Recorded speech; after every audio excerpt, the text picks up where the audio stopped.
Your first step in creating your digital breakout will be to start a Google form. Each question will be one of the locks your students need to solve. My first example is of a number lock.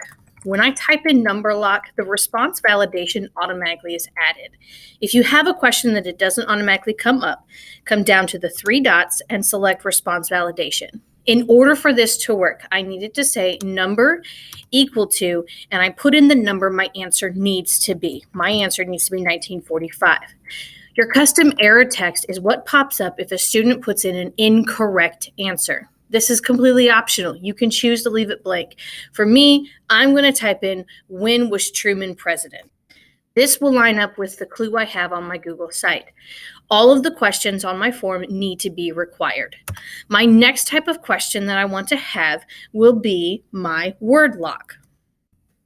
As you can see, I need to turn on response validation, and this time I wanted to say a text that contains alpha, which is my answer I need to have.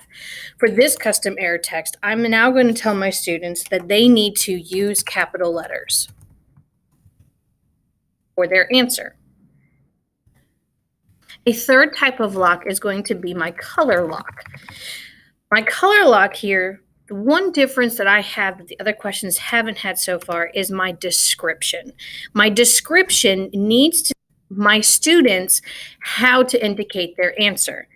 So for my answer, it will operate the same way as the word lock does, but I tell them that they need to answer it with the capital letters.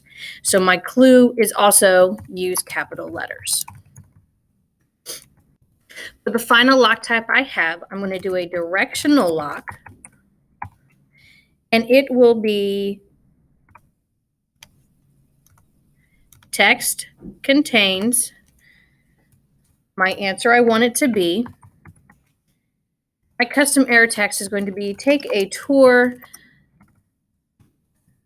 of our nation's capital. And my directions, my description on this one needs to be how I want them to answer the question. Again, it needs to be required. So if I were a student to look at this, I would see required answer choices. And if I put in my answer choice and it's 1945, nothing happens. If I put in the wrong answer, that is when my clue will pop up. My final step with my form is to make sure that I put in a message for my students once they have finished the form. When they correctly submit their answers to the locks, then they will get this message: congratulations on breaking out. See Mrs. B for a prize.